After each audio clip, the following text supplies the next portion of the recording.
Welcome to episode number 66 of the Life Changing Questions podcast. Would you like to know how to create change in any area of your life? Maybe you'd like to know how to change your money psychology so that you can generate more income in your life quicker than you've ever imagined.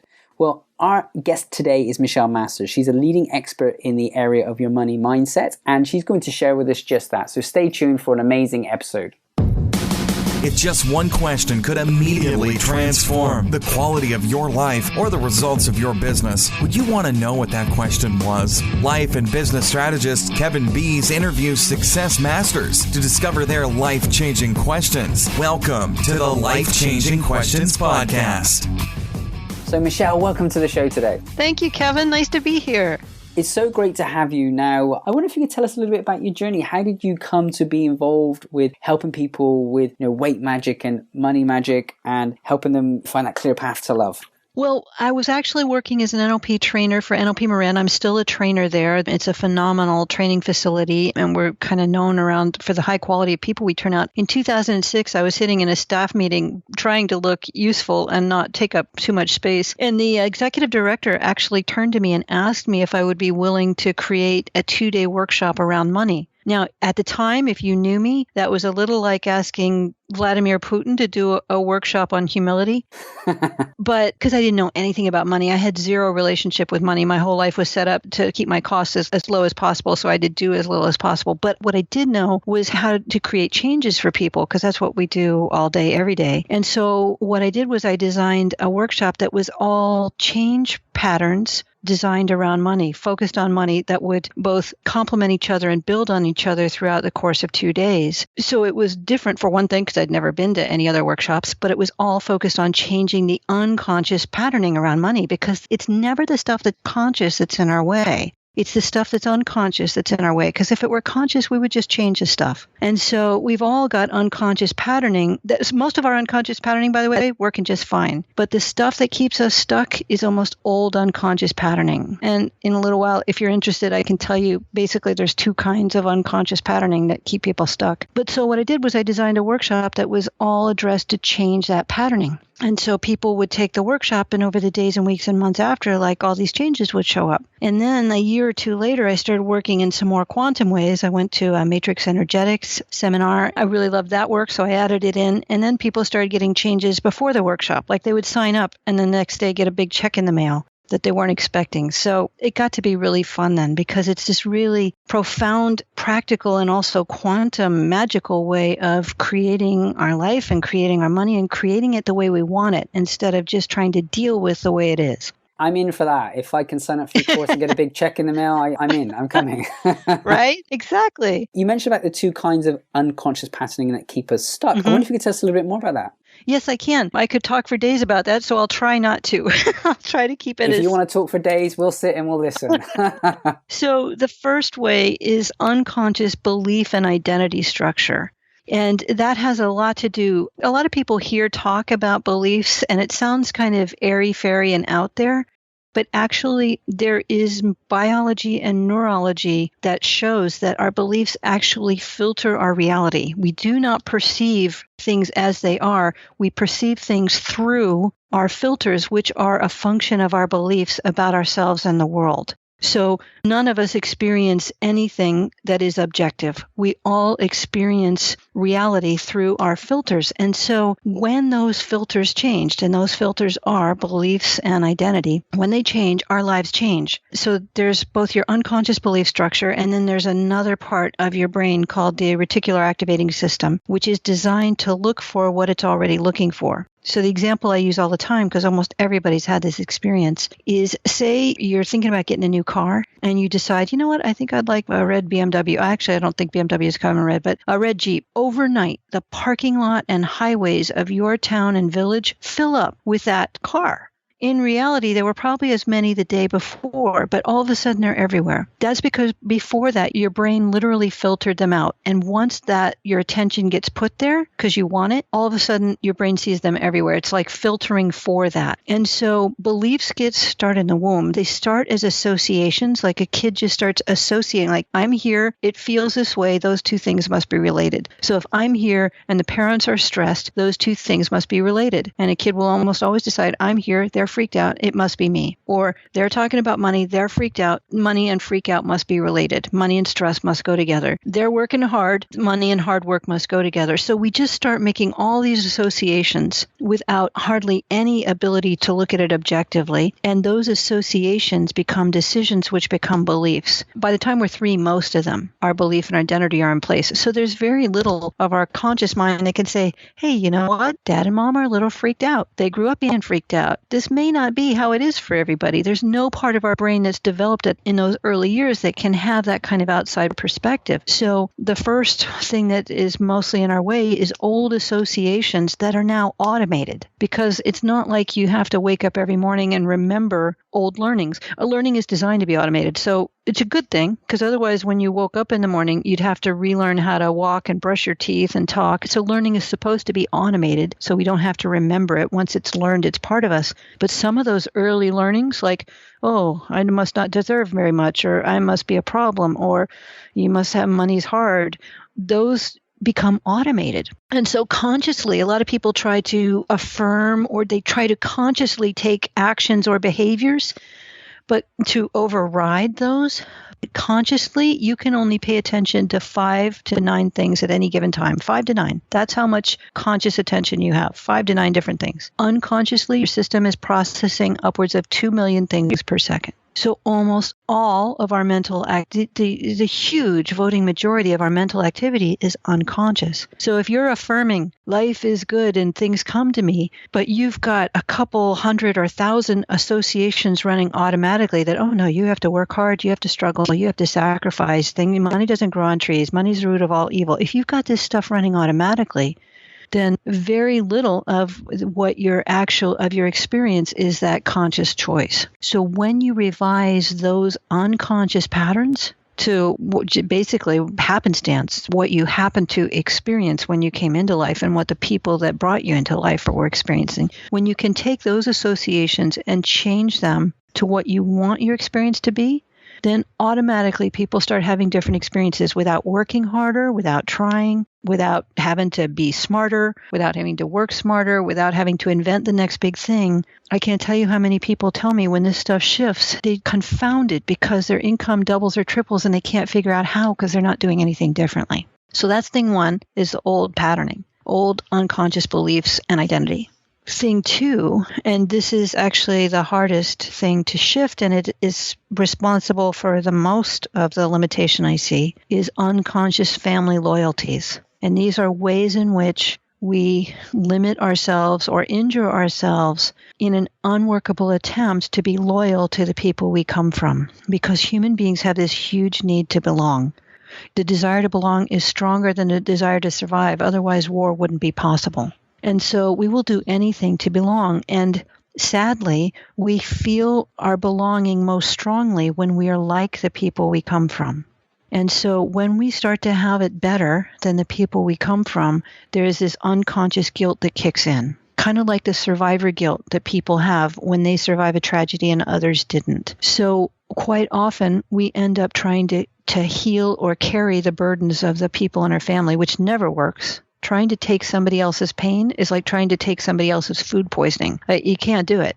You can give yourself food poisoning and suffer along with them. Now you've got 2 people sick, but it won't actually help them. But this is the instinctive human urge, is to try to heal or carry somebody else's pain. And if that doesn't work, then we will often try to not have it too much better, so as to not flaunt our good fortune in the face of the people we love most in the world. Even the people we don't like that we came from, even the people we push away that we came from, unconsciously, we are often trying to be just like them.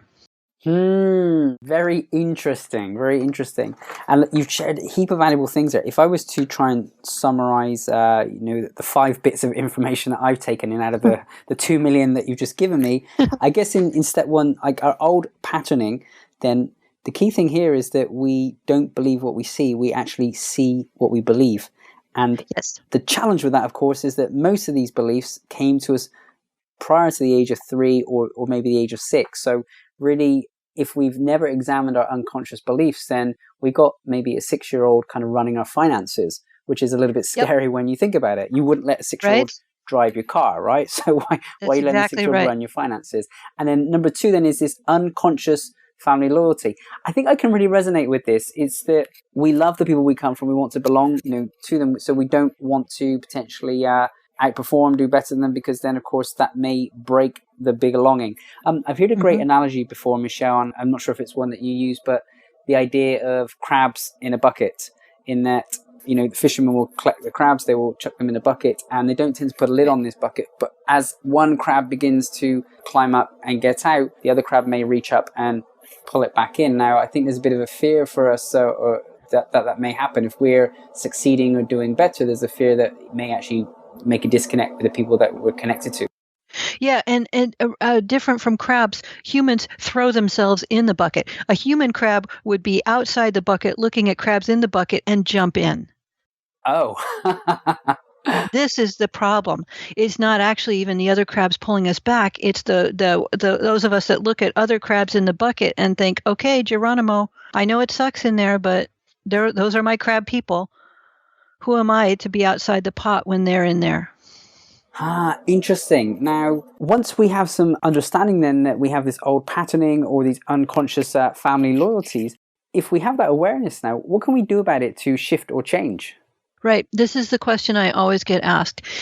And in terms of old patterning, like old beliefs and identity structure, it is really hard to manually change your own beliefs or identity. This is why I have a job, because this is what I'm doing with people all day, every day. And when I have stuff up, I go see somebody else. It's actually hard from the inside of a dynamic. Even if you know how to change belief and identity, it's hard from the inside to be able to do it on yourself. The best way to do it is to work with somebody who changes beliefs and identity. It doesn't have to be me, but somebody who knows how to change those patterns at the neurological levels, not just talk about the beliefs, but actually change them at the neurological level. And a lot of how we do that is we have some really sophisticated tools to get access to the parts of the brain that were developing when the original patterning got made, and then make new neural associations so that automatically there's a new learning that starts to run. So people aren't having to remember to be different. That's the ideal way, is to work with somebody who knows how to do that, to change that patterning. When it comes to unconscious family loyalties, the traditional way of working with them is something called a family constellation. And those aren't available to everybody. You have to have a facilitator in a room and a group full of people.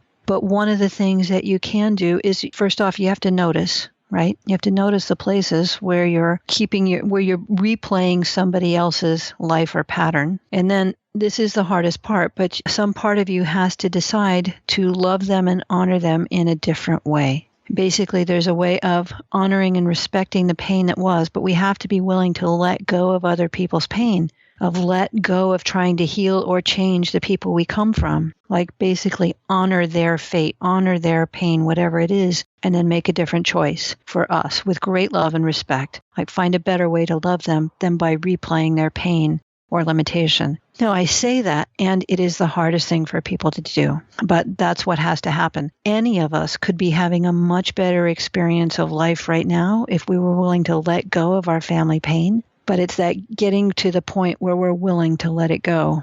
That's the point that I don't know when it will happen for each person. Usually people in their 20s, it's harder to get them to do it. They still, on an unconscious level, have hope that they can save or heal their family or make it better for their family. Once people are in their 40s or 50s or 60s, they're starting to get a clue that, you know what, no matter how much I try, it's not going to change them. All I can do is change what happens for me. So it actually gets easier as people get older, but it's a tough thing. As human beings, our hearts, sadly, are the thing that keep us most stuck, this unworkable way that we try to love the people we come from.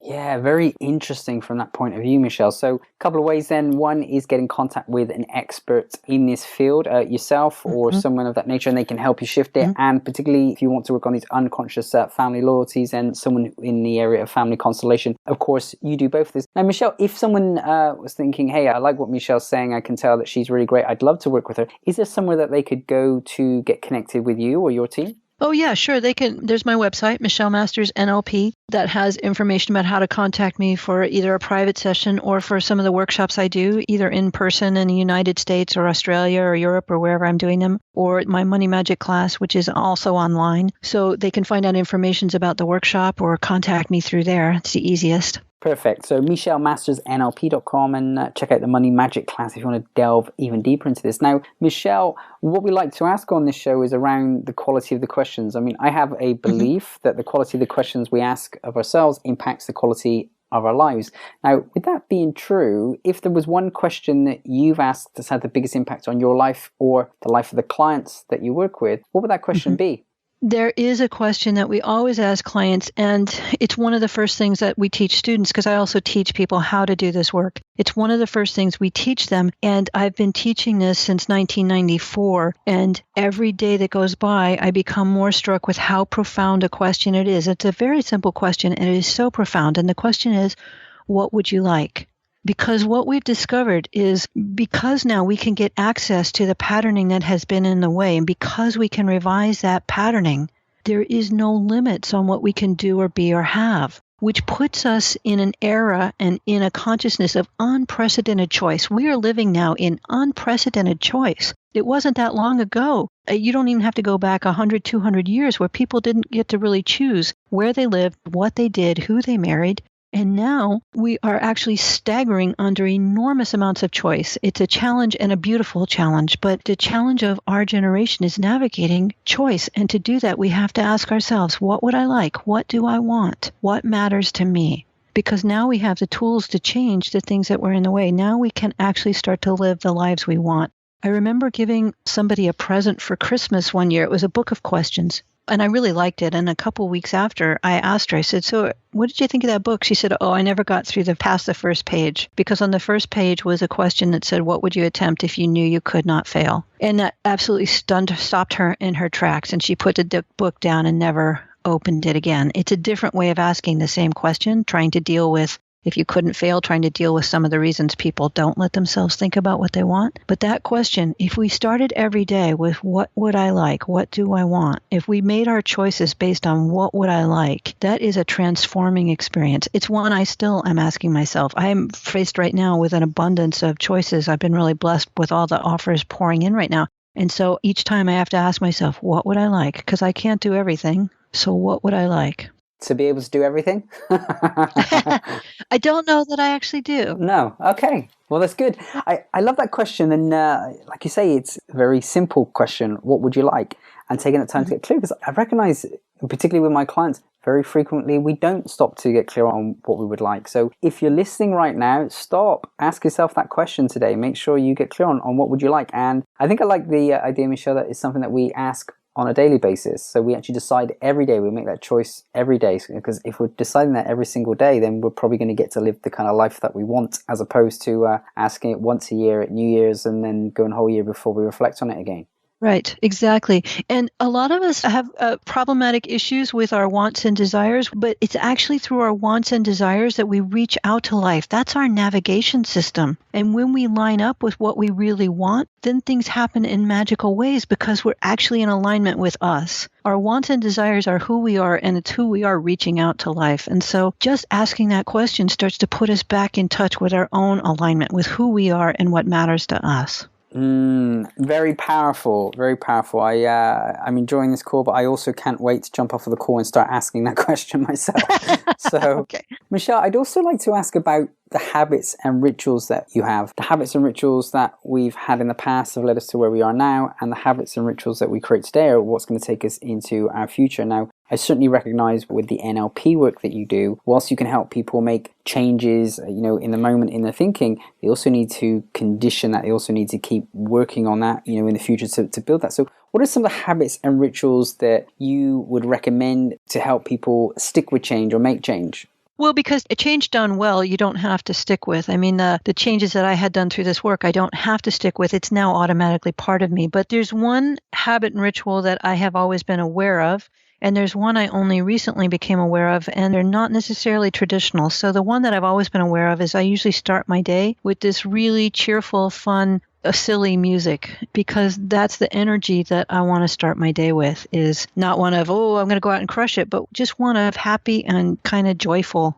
energy. That's how I like to start my day. And the other one, I used to beat myself up a bit about often play computer solitaire sometimes in my downtime, but I was just traveling for a month and teaching in a bunch of places, going to shoot a documentary in LA, teaching here, teaching there. And I had a month of almost nonstop activity. And when I got back, I was so fried, and my partner was gone for a couple hours, and I found myself sitting playing solitaire, and I realized I got a really clean image that is where I process emotion, because it doesn't take any emotion to play the game. It keeps my head busy, but I would find myself processing everything that had happened in the last couple months.